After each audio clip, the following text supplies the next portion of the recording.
حضرت موسیٰ علیہ السلام کا غصہ ٹھنڈا پڑ گیا۔ اس کے بعد آپ نے اپنے بھائی حضرت ہارون علیہ السلام کے لیے رحمت اور مغفرت کی دعا فرمائی۔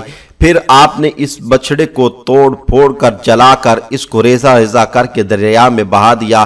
پھر اللہ تعالیٰ کا یہ حکم نازل ہوا، جن لوگوں نے بچڑے کی پرستش نہیں کی وہ لوگ بچڑا پوجنے والوں کو قتل کریں۔ چنانچہ سامری سمیت 70,000 بچڑے کی پوجا کرنے والے قتل ہو گئے۔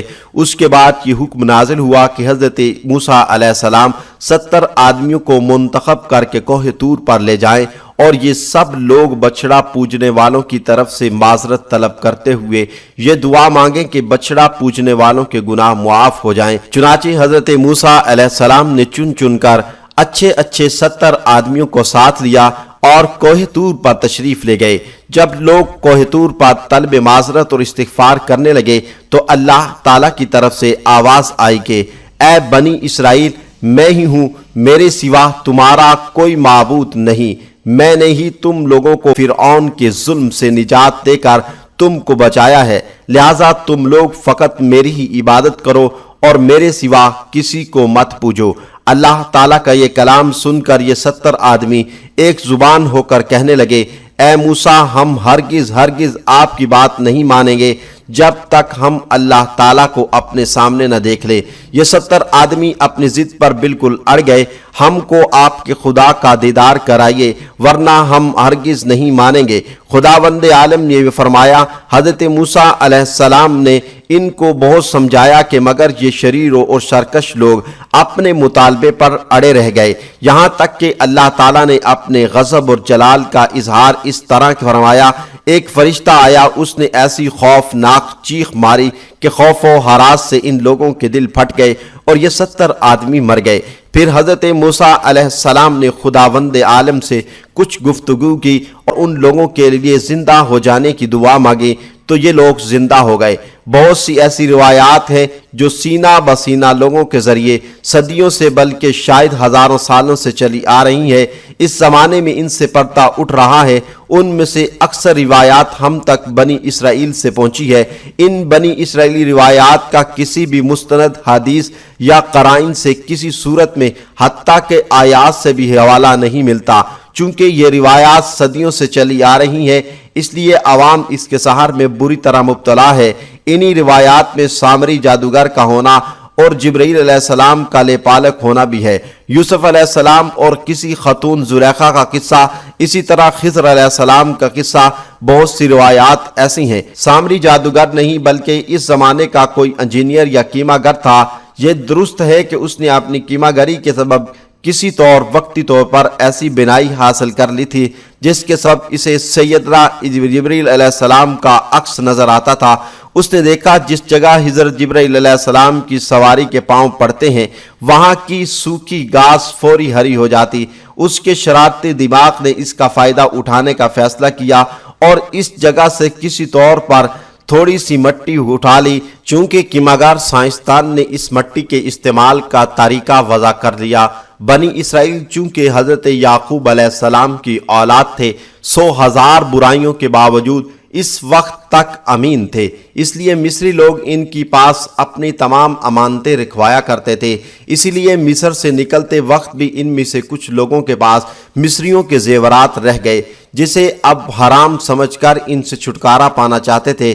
سامری نے ان سے وہ تمام زیورات واپس لیے۔ اس میں سے ایک بچڑے کو اس طور پر ڈالا کہ جب اس میں ہوا کا گزر ہوتا تو اس سے ہو بہو بچڑے کی آواز نکلتی۔ مشہور یہ کہ سامری کا نام موسیٰ ابن ظفر تھا۔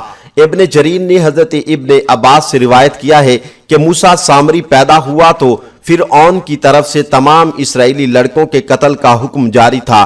اس کی والدہ کو خوف ہوا کہ فرعونی سپاہی اس کو قتل کر دیں گے تو بچے کو اپنے سامنے قتل ہونا دیکھنے کی مصیبت سے یہ بہتر سمجھا کہ اس کو جنگل کی ایک غار میں رکھ کر اوپر سے بند کر دیا۔ کبھی کبھی اس کی خیر گیری کرتی تھی۔ ادھر اللہ تعالیٰ نے جبریل امین کو اس کی حفاظت اور غذا دینے پر مامور کر دیا۔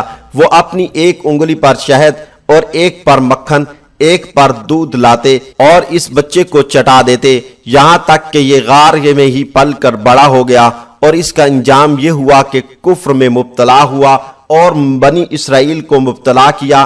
پھر قہر الہی میں گرفتار ہو گیا۔ موسیٰ علیہ السلام نے سامری سے پوچھا کہ تو نے یہ فتنہ کیوں اٹھایا؟ یہ شخص باجرو کا رہنے والا تھا، اس کی قوم گائے کی پرستش کرتی تھی، اس کے دل میں گائے کی محبت گھر کیے ہوئے تھی۔ اس نے بنی اسرائیل کے ساتھ اپنے ایمان کا اظہار کیا تھا۔ اس کا نام موسیٰ بن ظفر تھا۔ ایک روایت میں یہ ہے کہ یہ کرمانی تھا، ایک روایت میں یہ کہ اس کی بستی کا نام سامرا تھا۔ اس نے جواب دیا کہ جب فرعون کی ہلاکت کے لیے جبریل علیہ السلام آئے تو میں نے ان کے گھوڑے کی ٹاپ تلے کی تھوڑی سی مٹی اٹھائی۔ اکثر مفسرین کے نزدیک مشہور بات یہی ہے۔ سیدنا علی المرتضیٰ رضی اللہ تعالیٰ عنہ سے مروی ہے، جبریل علیہ السلام آئے تو موسیٰ علیہ السلام کو لے کر چڑھنے لگے تو سامری نے دیکھ لیا کہ اس نے جلدی سے ان کے گھوڑے کی سم تلے کی مٹی اٹھا لی۔ موسیٰ علیہ السلام کو جبریل علیہ السلام آسمان تک لے گئے۔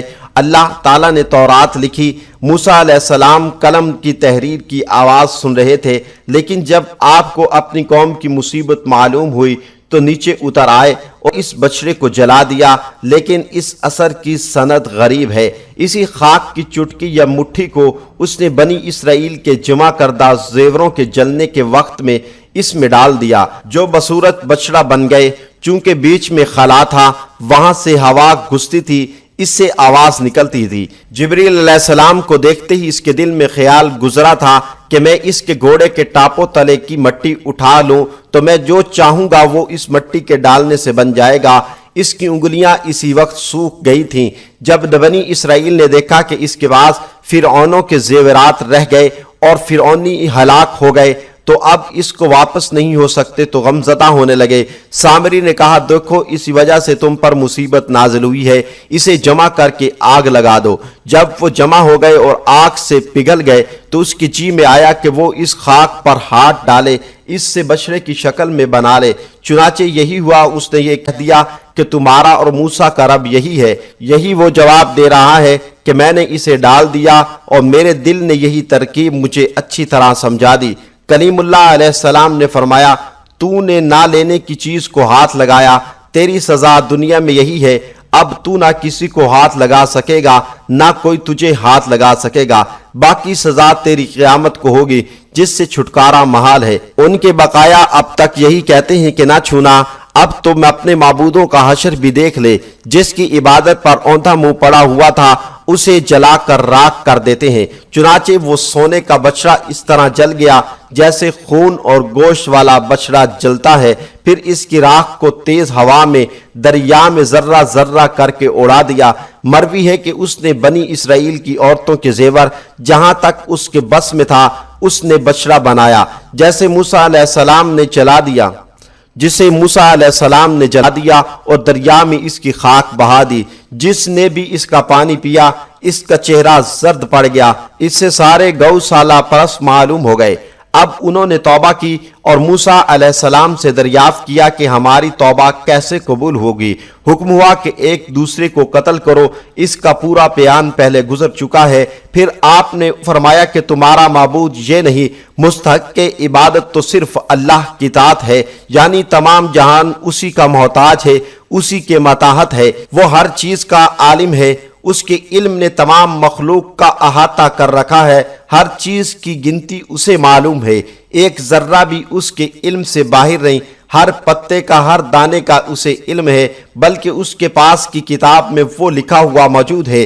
زمین کے تمام جانداروں کو روزیاں دینے والا وہی ہے، سب کی جگہ اسے معلوم ہے، سب کچھ کھلی اور واضح کتاب میں لکھا ہوا ہے۔ معزز ناظرین، ہمیں یہ ضرور بتائیے گا کہ آج کی ویڈیو آپ کو ہماری کیسی لگی، کمنٹ سیشن میں اپنی رائے کا اظہار کیجیے گا۔ معزز ناظرین، آپ سے گزارش ہے کہ ہمارے چینل فیضی وائس کو سبسکرائب کریں، ساتھ دیے گئے بیل آئیکن پر بھی لازمی کلک کریں تاکہ آپ کو ہماری ہر آنے والی ویڈیو کا نوٹیفیکیشن مل سکے۔ اللہ آپ کا، ہمارا اور تمام امت مسلمہ کا نگہبان ہو۔ والسلام۔